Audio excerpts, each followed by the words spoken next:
Picking up on part three, talking about the AI, that people in government were actually having their stuff affected because of this new third party privacy policy, where actual real governmental politicians were, their stuff was being moved or censored or considered to be spam or what have you, because they didn't trust, because the system wasn't trusting the source.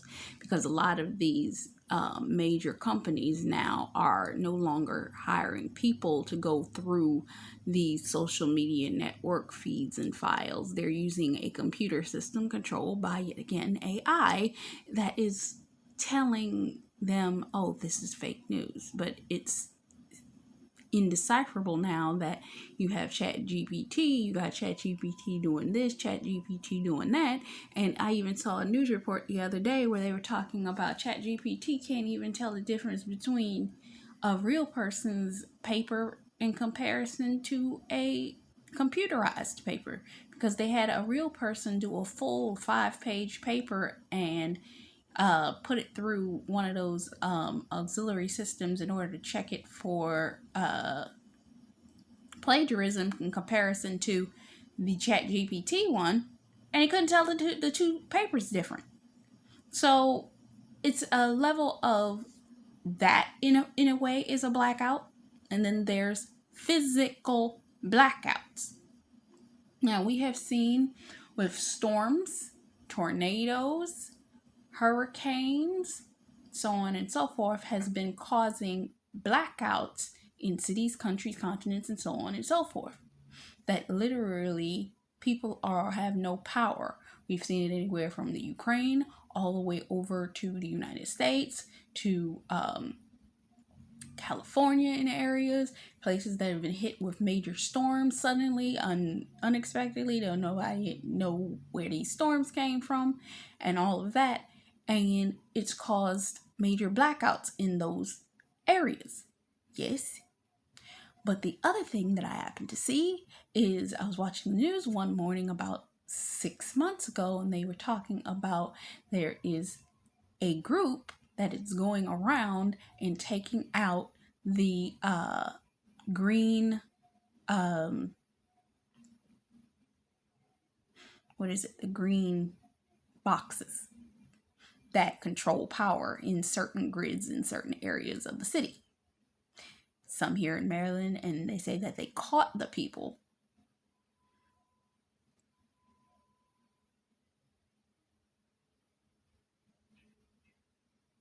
Somebody once told me many years ago, I have the ability that I can see certain things in a way that most people don't, and that also makes me a dangerous person, because I can see the thread in things. Meaning I can see the thread that goes from there to there to there to there to there to there to there that most people would not see. And because of that, for a lot of people, it does make them a threat. I told somebody one time something that I had seen in some, it was a series of videos that managed, and I think it's this: I don't be looking for this stuff. I don't be consciously digging at these things. I just happen to be able to put two and two together when I see something.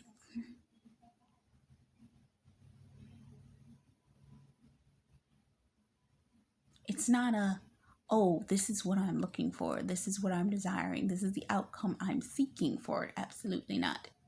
I literally happen to see a piece of information, whether it be a movie, a documentary, a piece of footage, and it just happens to be on my timeline, my YouTube, my this, and I'm like, oh, let me look at that. When I look at it, it's like bingo, and my mind starts to pull the threads. It's like when you have a sock or a piece of clothing, a garment, or what have you, and you have one thread in it. And that one thread is irking your nerves. So you start to pull that one thread and it pulls through the entire garment, pulling itself out. I'm that person. I pull the thread. I see the thread between something that happened in 2013 and between something that happened in this and something that happened in that. I see it. And Stephanie P was talking about this the other day, and she was saying because you can see it, and they know that you can see it, and you have a tendency to put two and two together and make 4, where they were trying to tell you that's not 4, that's 8. I'm like, no, that's 4. See, this is 8. And I'm like, no, that's not 8. And I can show you from that point, that point, that point, that point, that point, and that point why that's only 4.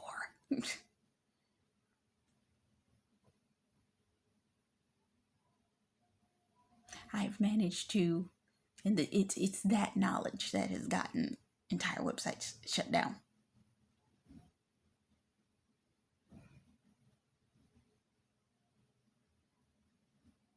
Because I can see things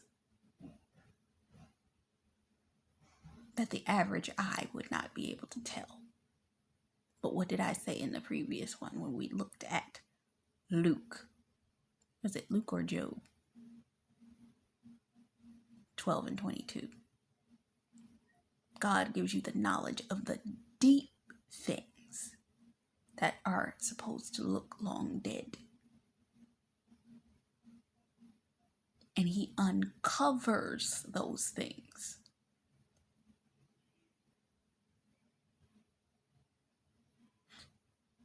That man does not know. He uncovers them.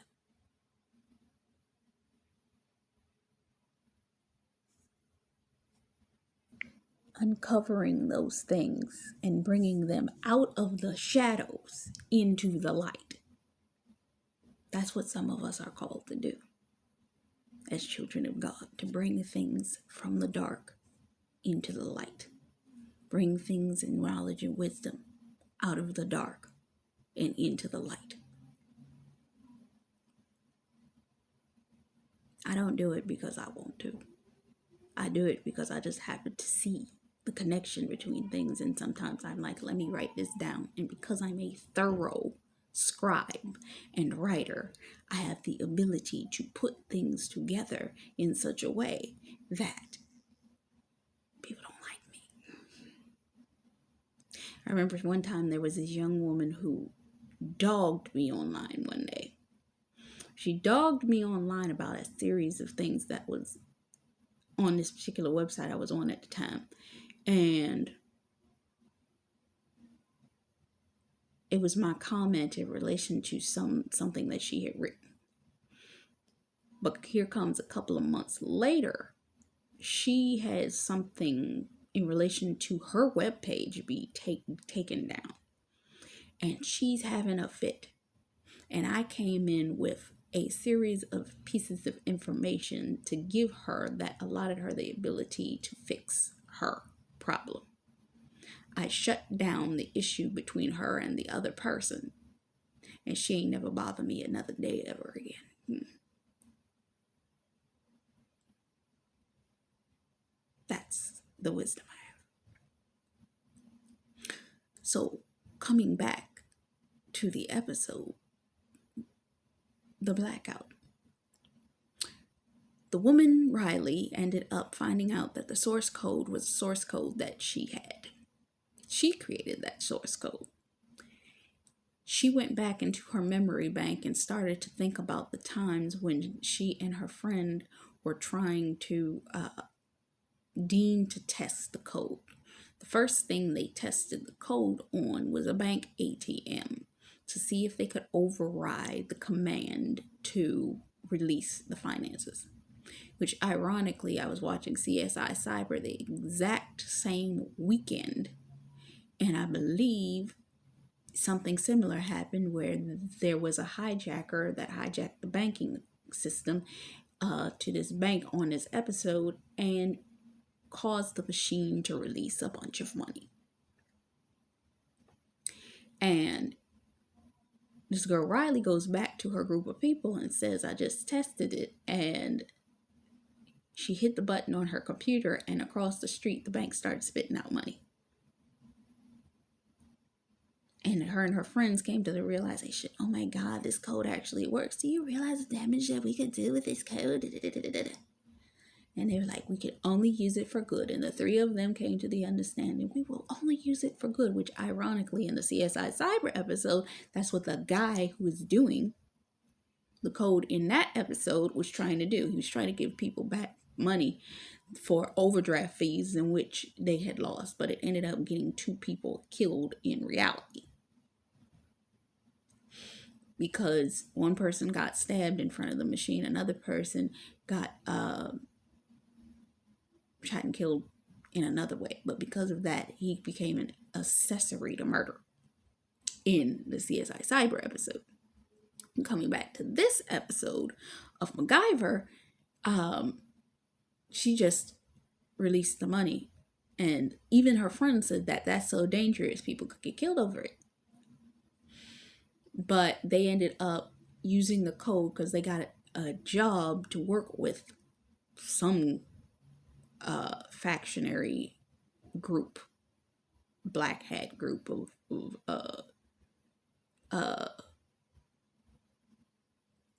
whatchamacallits. I forget what their name was.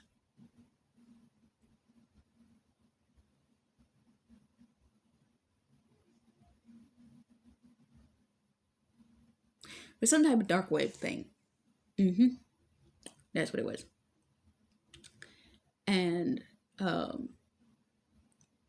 you know that thing that you always see on your phone that has the incognito symbol? Yeah, something in relation to something like that is what she got herself involved in. And they were using the code to help them do what have you. And they like, only good hacking situations, blah, blah, blah. So,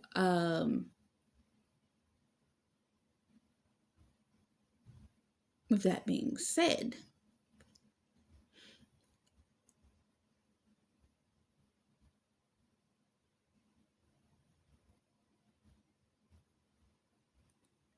she ended up selling the code to that group. But she wanted to do something with it, and her friends were getting concerned because they like, well, we promised that we were only going to do good with this code. And it's like, yeah, well, I thought that they were doing good. But she ended up coming in, they ended up having to destroy the computers, and she was like, I need y'all to get this out of here. I need you to go out the window. I need you to do this. It's because we need to separate, because you're the ones, you two have the other half of the source code. So she pretty much said, y'all leave, because they gonna raid this place in a minute, and I'm gonna get caught. But if y'all don't want to go to jail, y'all better get out of here now. Coming back to what I said in the previous episode, some of your God-ordained spouses, the Lord gave them all the time in the world to come back to Him, to do all of these things, to get things in order with Him, right? To do things the right way, to do things the godly way. But remember, they ghosted God, right? They just abruptly stopped dealing with Him. Or either they didn't abruptly stop dealing with Him, they stopped allowing their time with Him to be so deep. They stopped allowing their experience with Him to be as intimate. And they started focusing on the women, the money, the this, the career, all that. I was listening to a pastor the other day make the point of saying that in one season of his life, he was doing all the things. He was out there with the congregation. He was out there rubbing shoulders with some of the high-end pastors. He was on flights, doing services here, there, traveling, going, And he thought he was right because he still was in his word. He still was praying, but he wasn't in the deepness of prayer with God. He wasn't in the deepness of his understanding with God. He wasn't in the deepness of fasting with God. He wasn't in the deep things. I once saw a pastor, the pastor that was on my old church, the first church that I joined willingly by myself out of my own volition. And this pastor ended up getting sick and ended up having to go to the doctor. And he came to the pulpit one day and literally told everybody he hadn't drank water in 30 years. I was like, 30 years? 30 years? How you not drink water in 30 years? Because people have a tendency, you got soda, you got coffee, you got tea, you got this, you got that. You think that because you're drinking fluid, that is a non-necessity that you need to drink water. But the body needs water. Which also told me that this particular person more than likely didn't fast. Because I remember when somebody inquired about fasting, or maybe it was the Bible study teacher was making the point at the time about fasting, and it's like most of the congregation wouldn't fast for a month at the thought of it, blah blah blah. And I was sitting there thinking to myself, don't fast? Y'all don't fast? What you mean you don't fast? You don't clarify and cleanse your body. You don't.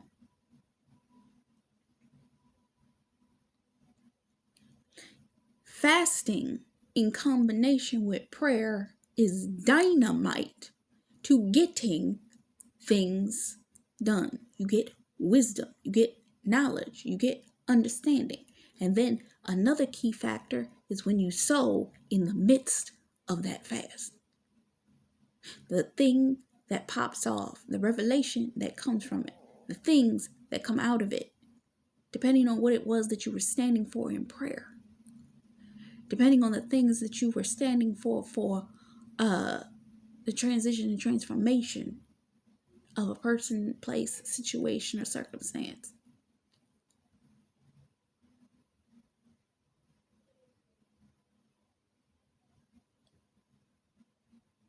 But in you standing, a lot of us women have stood for our God-ordained spouses for years in relation to certain things, habits, things that they were dealing with. We've stood and we prayed and we prayed and we prayed and we prayed and we prayed. And on our end, it looks like that ain't nothing happening. On our end, it looks like everything's cool. On our end, everything looks like it's cool as a cucumber. But now we've come into the season where God's judgment is at hand, and God's like, I gave you all the time that I was going to give you for this situation to transpire. You did not listen to me, or you gave me only about as much as you wanted to give me. Let's think about a police scenario. When the police have cornered a suspect, sometimes what they will do is they will go to one of the lackeys that's in the group and get them on a lesser charge, right? And when they get them on that lesser charge, they said, we will give you a deal. You give us what we want, and you won't have to serve all that time. But if you don't give it to us and we release you to go back into that thing, when we bust that sucker up, the deal that was on the table prior to that situation will be gone. And you're going to serve full time. You're going to have the experience fully for what it was supposed to be. Some of your God-ordained spouses were in scenarios where God tapped them early on and said, he may have tapped them early when he grabbed you and had you start praying. He's like, I'm going to need you to bring this thing to me. And you got a Danish spouse ghosted him and said, I don't know what you're talking about. I'm gonna not do that. I like our relationship as we are, so I'm gonna not. And God was like, all right. So he taps on you again and says, I need you to pray for him. And you're like, okay, I'll pray. And then, all right, I'll do that. And then God goes back over to them and says, I'm gonna need you to give that thing to me. And they're like, I'm good over here. We good. I mean, don't we have our time together? And God's like, we used to have this much time, and now you sequestered me to this much time, and no, I'ma still need my time, and I'ma need that. And they're like, but I won't give you that. And God's like, all right. And he backs up and he goes, and he taps us again. He said, I need you to pray for him again. And I'm like, all right, I'll pray for him. And you sit there and you pray. And you go through the process of prayer. And God pulls you into certain fasts for them. You don't particularly know why you're fasting or praying for them the way that you're praying for them, but God gave you an instruction. I need you to pray for this. Okay. Then God goes back and he taps on them again. He said, I need you to give me that. I need you to relinquish this. I'm showing you that you need to. And he even, on some occasion, tapped them and said, let me show you this. And then he showed them us. And he said, I need to show you. You see, that's the person that you need to be paying attention to. And they're like, but while I'm over here, I got this, I got that, I got her, I got her, I got her, I got her, I got this, I got all this other stuff going on over here. Why do I need that one? And God's laughing and he's like, because you don't understand what that one's going to do for you. And then God taps him again, a lot closer to the time he's about to pull him out. And he's like, look, just like the interrogator, I'm telling you that I'm going to need for you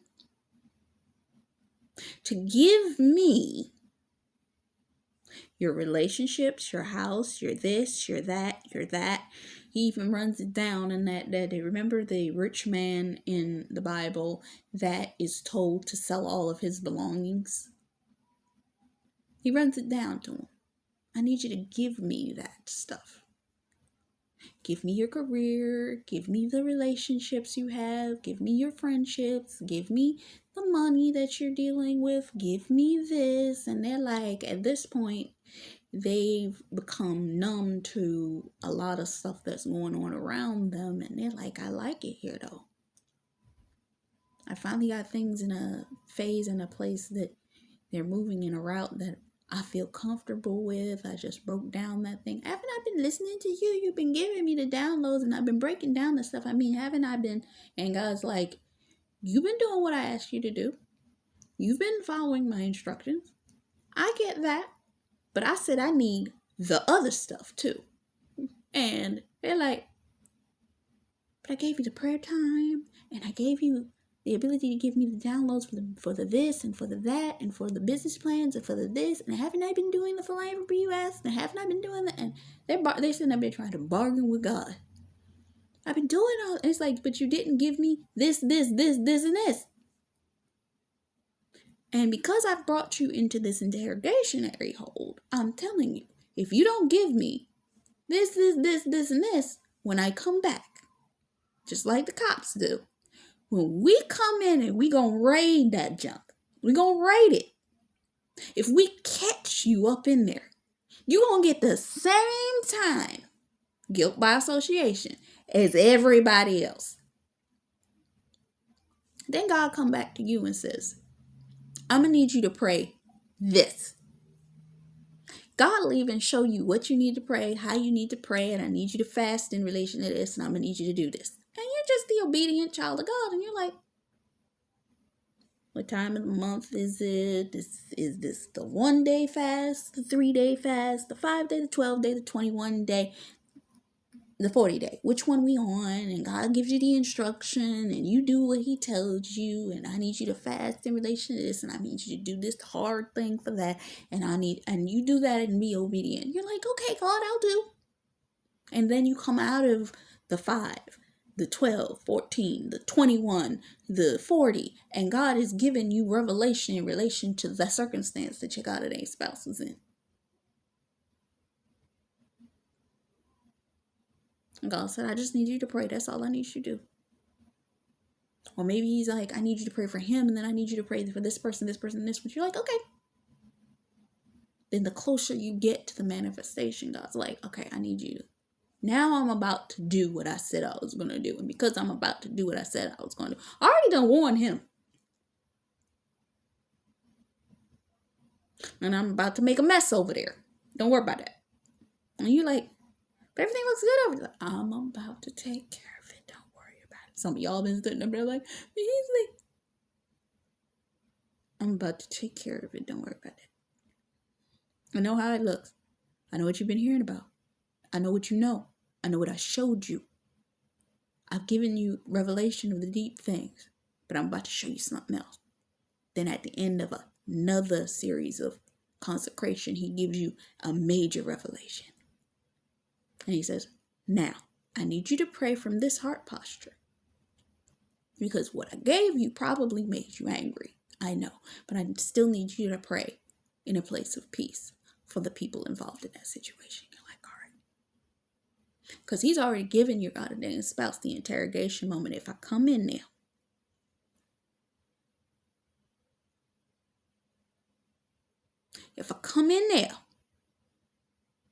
I'm about to tear this thing down. If I come in there,